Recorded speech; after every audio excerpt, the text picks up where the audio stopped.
Bab 3978. Mata Xiaoyan suram.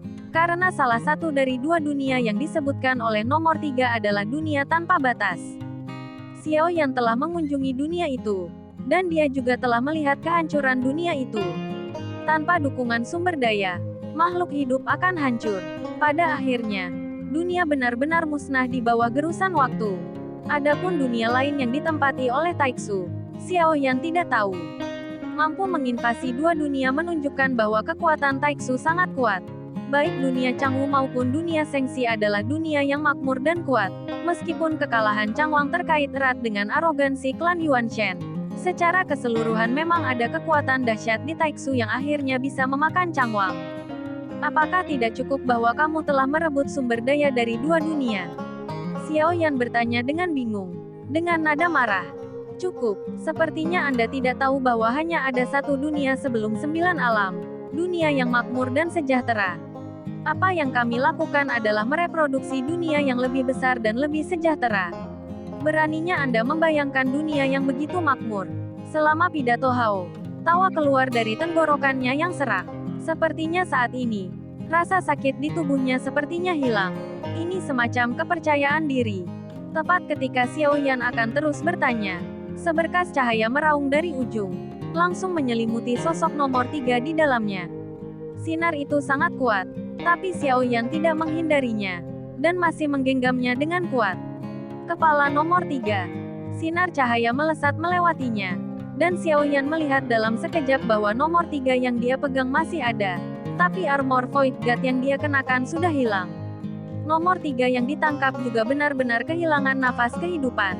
Xiaoyan segera menghilangkan kekuatan jiwanya, dan ketika dia menangkap seberkas cahaya tadi, yang terakhir sudah muncul di depan Taixu, dan kemudian menyapunya dengan kecepatan yang sangat cepat. Xiaoyan mengerutkan kening, akhirnya menangkap keberadaan puncak Taixu, dan tidak mendapatkan banyak informasi berguna. Tetapi orang-orang Taixu ini tidak memiliki jiwa, jadi tidak ada cara untuk mencari jiwa secara langsung. Taixu jelas tidak ingin Xiaoyan terus mendapatkan informasi dari nomor 3. Tetapi Xiaoyan tidak pernah membayangkan bahwa dia akan langsung melenyapkan nomor 3 dan mengambil Void Guard Armor dari nomor 3. Di sisi lain, cara Necromancer menghadapinya jauh lebih sederhana. Pistol perunggu di tangannya sepertinya bisa memblokir semua serangan. Tidak peduli seberapa kuat serangannya, Necromancer bisa menjinakkannya dengan satu gerakan. Tetap di tempatmu. Suara Necromancer keluar perlahan setelah nomor 4 meluncurkan serangkaian serangan. Ketika suara itu keluar, sosok nomor 4 tiba-tiba membeku. Dan pada saat ini, pegangan perunggu dari Necromancer telah dihancurkan dengan keras. Dengan keras, armor pemecah dewa di nomor 4 langsung dikalahkan. Ini adalah lapisan pertahanan pertamanya. Kekuatan pertahanannya adalah senjata terlarang terkuat. Jumlahnya sangat terbatas, tetapi masih tidak bisa melawan dewa kematian. Perunggu terlibat dalam pukulan yang tampaknya bersahaja. Suara teredam bergema, dan armor pemecah hancur berantakan. Ada juga Void Guard Armor, tetapi bahkan pertahanan dari Breaking Guard Armor dihancurkan dalam sekejap. Dan nomor 4 tidak berpikir bahwa Void Guard Armor miliknya dapat memblokir serangan dari Dewa Necromancer.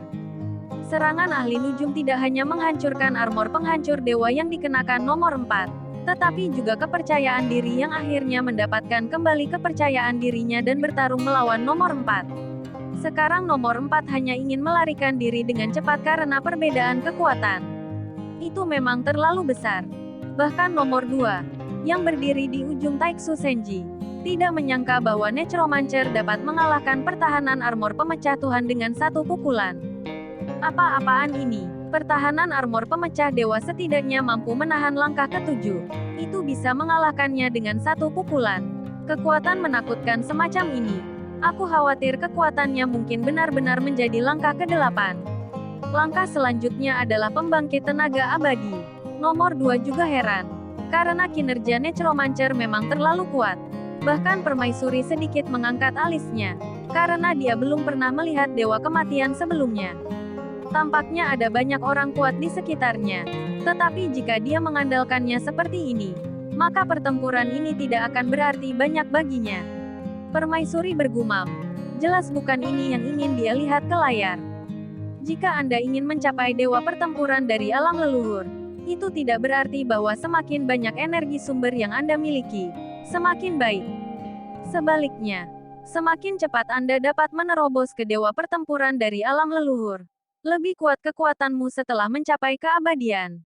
Jika dia juga membutuhkan ratusan miliar, dia mungkin tidak dapat menunggu tepat waktu.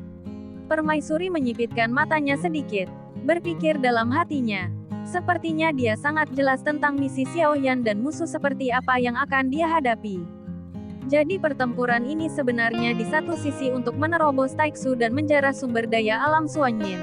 Dan yang lebih penting, Permaisuri menciptakan lingkungan bagi Xiaoyan untuk bertarung dengan berdarah, selangkah demi selangkah untuk menerobos ke alam leluhur dari Dewa Perang. Berkelahi adalah cara tercepat untuk berlatih. Permaisuri telah memberitahu Xiaoyan sejak dia datang ke alam Suanyin. Dengan perkembangan situasi pertempuran, keuntungan dari pasukan yang menyala-nyala secara bertahap menurun, karena Taiksu terus-menerus mengisi ulang. Dan dalam situasi hampir tanpa konsumsi seperti itu, kehilangan tidak dapat dihindari. Dan sekarang strategi yang ditunjukkan oleh Taiksu juga sangat sederhana, yaitu cara untuk menunda pertempuran adalah dengan terus-menerus menghabiskan pasukan yang berkobar dipimpin Permaisuri. Xiaoyan melihat ke medan perang yang jauh. Dia melihat pasukan yang berkobar berjuang untuk bertarung, dan juga melihat para prajurit pemberani dan tak kenal takut yang tewas dalam pertempuran. Melihat pemandangan ini, Xiaoyan mengepalkan tinjunya. Tetapi ada begitu banyak orang. Mereka berjuang sampai mati terlepas dari segalanya dan hidup mereka. Mengumpulkan kekuatan semua orang. Ini adalah perang.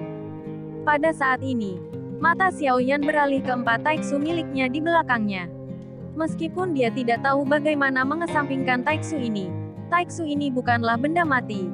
Dan setiap Taiksu semuanya mengandung energi yang menakutkan. Hanya saja energi Taiksu Senki tidak dapat langsung disuplai ke Blazing Army. Jadi Xiaoyan sedikit mengernyit, memikirkan bagaimana membantu Blazing Army. Sumber daya dari 4 dewa Taiksu tidak dapat disia-siakan. Alih-alih berpartisipasi dalam pertempuran pertama, Xiaoyan melihat ke 100 dewa Taiksu, pertempuran ini dapat dimenangkan. Dan Anda juga bisa mendapatkan sumber daya agung yang terkandung dalam dewa Taiksu berkepala 100.